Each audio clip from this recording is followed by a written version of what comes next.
Hello viewers, India investing mentor के एक और वीडियो में आप सबका स्वागत है। और आज हम बेसिकली समझेंगे एक रीसेंट मार्केट इवेंट के बारे में, जहां पे अभी फ्राइडे को जो एसेट मैनेजमेंट कंपनीज हैं उनके प्राइसेस जो हैं वो इमीडिएटली शूट अप हुए हैं। और उसके पीछे क्या रीज़न है और इसका क्या फ्यूचर है, ये हम समझेंगे आज। यहाँ पे मैं किसी भी इन एसेट मैनेजमेंट कंपनीज में मेरी कोई पोजीशन नहीं है, ना मैं ये कह रहा हूँ कि आपको बाइंग या सेल करना चाहिए, कोई ट्रेडिंग या इन्वेस्टमेंट रिकमेंडेशन मेरी नहीं है। बट ये समझना कि प्राइसेस क्यों इंक्रीज़ हुए हैं वो ज़रूरी है, ताकि आप एक इन्फॉर्म डिसीजन ले सकें। सो मैं सिर्फ अपनी अंडरस्टैंडिंग आपके साथ शेयर कर रहा हूँ, क्योंकि ऑल ऑफ अ सडन ये प्राइसेस इंक्रीमेंट हुए हैं। तो अब पहले देख लेते हैं कि एक्चुअली हुआ क्या। तो अब यहाँ पे आप देख सकते हो कि HDFC जो है एसेट मैनेजमेंट, इसकी प्राइस तकरीबन 12% दिखा रहा है, ऊपर गई। और निपॉन एसेट मैनेजमेंट जो कि एक अगेन बहुत बड़ा नाम है एसेट मैनेजमेंट कंपनीज में, वो 11.6% गई। आदित्य बिरला जो है वो ज़्यादा ऊपर नहीं जा सका, ये भी एसेट मैनेजमेंट कंपनी है, पर ये ज़्यादा ऊपर नहीं गई।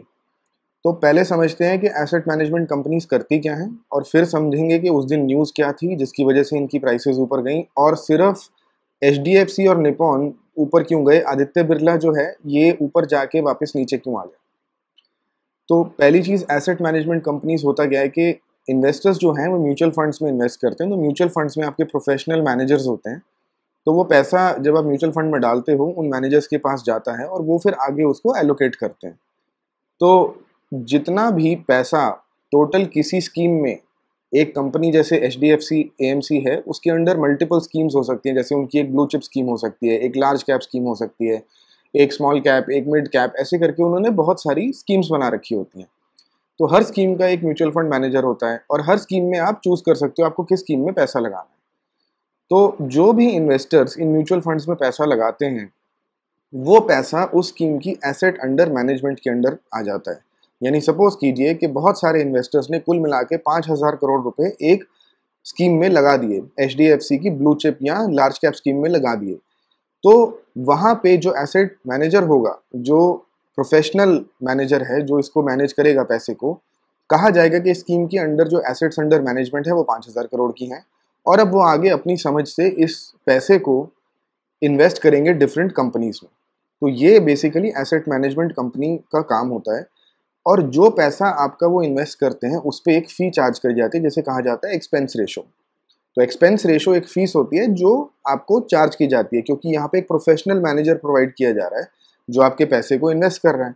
तो एक्सपेक्टेशन क्या होती है कि जो मार्केट रिटर्न दे रही है, ये प्रोफेशनल लोग हैं, तो ये उससे ज़्यादा रिटर्न दे पाएंगे। एंड सेकेंडली, जब मार्केट्स नीचे गिरेंगी तो इनको समझ होती है ये हेज कर पाएंगे या ये टाइम पे पोजीशंस को एग्जिट कर पाएंगे। तो जो आपका नीचे गिरता है पोर्टफोलियो, वो उतना नीचे नहीं गिरेगा। तो आप प्रोफेशनल को क्योंकि इन्वॉल्व कर रहे हो, मैनेजर को आप इन्वॉल्व कर रहे हो जो आपका पैसा मैनेज करे, तो वो अपनी एक फीस लेता है, उसको कहा जाता है एक्सपेंस रेशो। तो ये इनका बिजनेस मॉडल होता है। अब इस बिजनेस मॉडल में बहुत सिंपली आप समझ सकते हैं कि जितनी एसेट्स ज़्यादा अंडर मैनेजमेंट होंगी, उतना इनका प्रॉफिट ज़्यादा होगा। ये सिंपल सा एक अंडरस्टैंडिंग है। क्योंकि देखिए, अगर किसी प्रोफेशनल मैनेजर को 5,000 करोड़ इन्वेस्ट करना है और 5,000 की जगह 8,000 करोड़ इन्वेस्ट करना है, तो सिंपली उनको एक्स्ट्रा स्टॉक्स ही तो बाय करने हैं। और डिसीजन वो खुद ले रहे हैं, अपनी छोटी सी उनकी टीम होती है जिसकी बेसिस पे वो एनालिसिस करते हैं और इन्वेस्टमेंट डिसीजन लेते हैं। तो असेंशियली अगर देखा जाए, यहाँ पे कोई मैन्युफैक्चरिंग प्लांट वाला काम नहीं है कि जितनी ज़्यादा प्रोडक्शन होगी उतनी ज़्यादा प्रोडक्शन की कॉस्ट पड़ेगी। वैसा नहीं है यहाँ पे। यहाँ पे जो कॉस्ट है वो बहुत धीरे इंक्रीज होती है। आपकी जो जितना एसेट्स अंडर मैनेजमेंट बढ़ेंगी, उतनी पर आपकी फीस बढ़ती रहती है। तो अगर एसेट्स अंडर मैनेजमेंट आपके डबल हो गए, फीस आपकी डबल हो जाएंगी, यानी आपकी इनकम डबल हो जाएगी। पर जो कॉस्ट है, इंक्रीमेंटल कॉस्ट है, वो एक्स्ट्रा पैसे को मैनेज करने के लिए वो बहुत ज़्यादा नहीं पड़ेगी। तो इसलिए ये बिजनेसेस जो होते हैं काफ़ी प्रॉफिटेबल होते हैं। बस इनको एक ये होता है कि एसेट्स अंडर मैनेजमेंट अपनी बढ़ाते जाना है। तो हमने अब बिजनेस को समझ लिया कि इन कंपनीज का बिजनेस मॉडल कैसे होता है। इसमें तीन जो प्राइमरी कंपनीज हैं इंडिया में ऑपरेट करती हैं, उसमें एक है HDFC एसेट मैनेजमेंट, एक है निपॉन एसेट मैनेजमेंट, और एक है आदित्य बिरला सन लाइफ एसेट मैनेजमेंट। तो यहाँ पे अब समझते हैं कि प्राइसेस ऊपर क्यों गए। तो सेबी ने पीछे एक पेपर पब्लिश किया था जिसमें उन्होंने काइंड ऑफ ये इंडिकेट किया था कि वो गाइडलाइंस लेके आएंगे कि जो टोटल एक्सपेंस रेशो आज चार्ज की जा रही है इन्वेस्टर्स को by these asset management companies, उसको वो फॉर्मली एक रैशनलाइज करना चाह रहे थे। यानी उसमें एक चीज़ कही जा रही थी कि total expense ratio scheme level पे नहीं होनी चाहिए, वो पूरे कंपनी के लेवल पे होनी चाहिए, क्योंकि अगर किसी एक स्कीम में कॉस्ट ज़्यादा पड़ती है एनालिसिस करने की या इन्वेस्ट करने की, और दूसरी स्कीम में कॉस्ट कम पड़ती है, तो वो सारे इन्वेस्टर्स को एक एडवांटेज डिस्ट्रीब्यूट होकर मिलना चाहिए।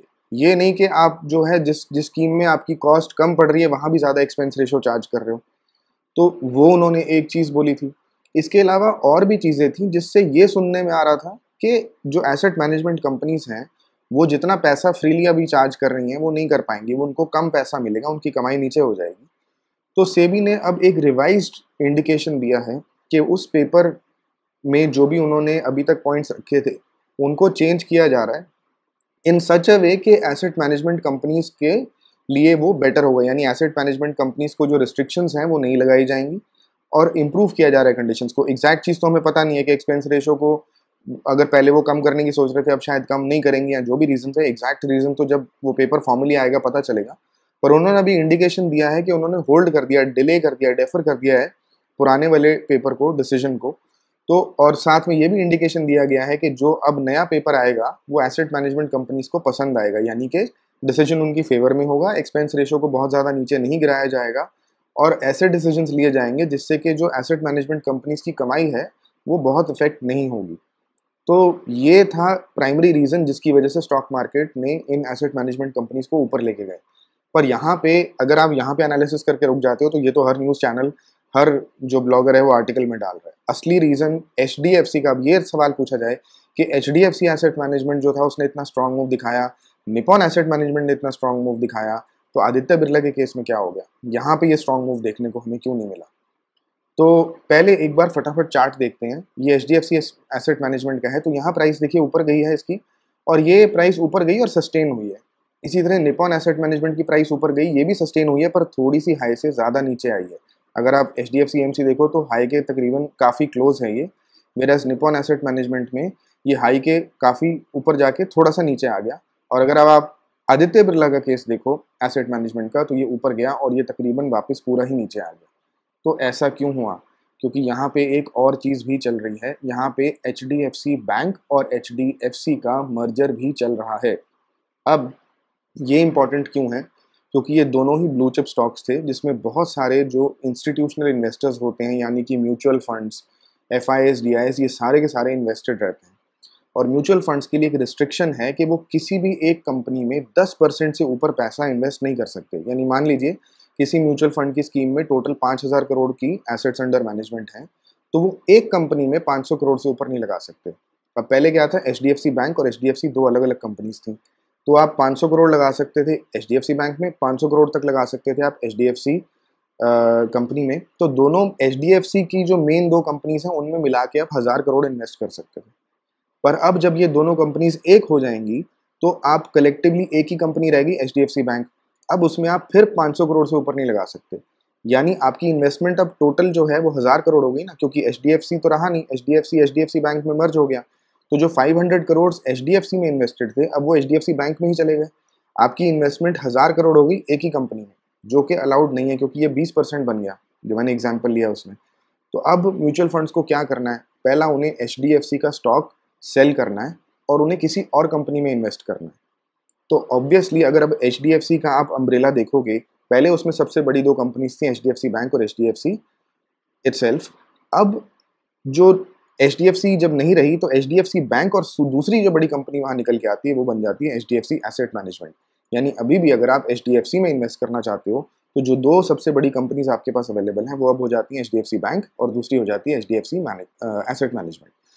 तो ये हो रहा है कि जो HDFC के अम्ब्रेला के अंडर अभी भी म्यूचुअल फंड्स रहना चाहते हैं वो HDFC बैंक से अपनी जो होल्डिंग्स हैं उनको सेल कर रहे हैं, उनको रिमूव कर रहे हैं, और वो पैसा कहाँ आ रहा है काफ़ी हद तक HDFC एसेट मैनेजमेंट में।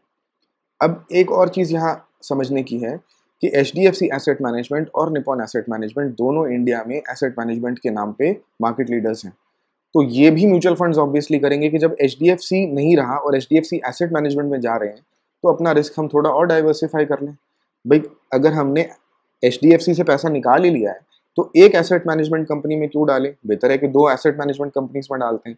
इसीलिए जो आप देख रहे हैं मैक्सिमम इन्फ्लो है वो HDFC AMC और निपॉन एसेट मैनेजमेंट में हुआ है, जिसकी वजह से जो इनकी प्राइसेस थी वो सस्टेन हुई। तो दो रीजंस हो गए, एक तो सेबी की गाइडलाइंस आ गई जिससे कि ओवरऑल एसेट मैनेजमेंट कंपनीज के लिए एक ब्रीदर था, उनको लगा हमारी जो अर्निंग्स इफेक्ट हो सकती थी टोटल एक्सपेंस रेशो पे रिस्ट्रिक्शंस की वजह से वो अब नहीं होंगी। और दूसरा यहाँ जो फायदा हो गया कि HDFC से जो पैसा निकल रहा है, जो म्यूचुअल फंड्स को निकालना पड़ रहा है, वो अब पैसा HDFC AMC में जा रहा है और निपॉन एसेट मैनेजमेंट में जा रहा है। ये मेरी अंडरस्टैंडिंग है, डिफरेंट भी हो सकता है, but this is what I feel कि हो रहा है मार्केट में। आदित्य बिरला AMC जो है ये इतनी पॉपुलर नहीं है और यहाँ पे हर म्यूचुअल फंड ओवर डाइवर्सिफाई नहीं करना चाहेगा। जब वो एक HDFC कंपनी में इन्वेस्टेड थे तो वो पैसा उनको अगर दो बड़ी कंपनीज में लगाने को मिल गया, HDFC एसेट मैनेजमेंट और निपॉन एसेट मैनेजमेंट, तो वही बहुत है। वो तीसरी कंपनी में पैसा डालना उनके लिए ज़रूरी नहीं रह जाता। इसी वजह से अगर आप देखोगे शुरू में मार्केट प्राइस बढ़ा और फिर यहाँ पे पूरा हमने वापस उसको फॉल होते हुए देख लिया। इससे क्या इस कंपनी की क्वालिटी के बारे में पता चलता है? नहीं, यहाँ पे आपको दोनों चीज़ों को रिलेट करना ज़रूरी है कि HDFC के केस में दो रीजंस थे, एक सेबी की गाइडलाइंस और दूसरा जो नॉर्मल सेल ऑफ होना ही है, क्योंकि वहाँ पे म्यूचुअल फंड्स को पैसा निकालना पड़ेगा, उनको रीस्ट्रक्चर करना पड़ेगा क्योंकि उनका 10% से ऊपर चला गया है पोजीशन एक ही कंपनी में। तो वहाँ पे ये दोनों फैक्टर्स को जब आप इंक्लूड करोगे, यहाँ से आपको रीज़न समझ में आएगा कि HDFC जो था AMC उसका सस्टेनेबल क्यों था ये मूव, वेरएज यही मूव जब हम आदित्य बिरला के केस में देखते हैं तो सस्टेनेबल क्यों नहीं था। निपॉन एसेट मैनेजमेंट में क्यों ये जो था मूव सस्टेनेबल था।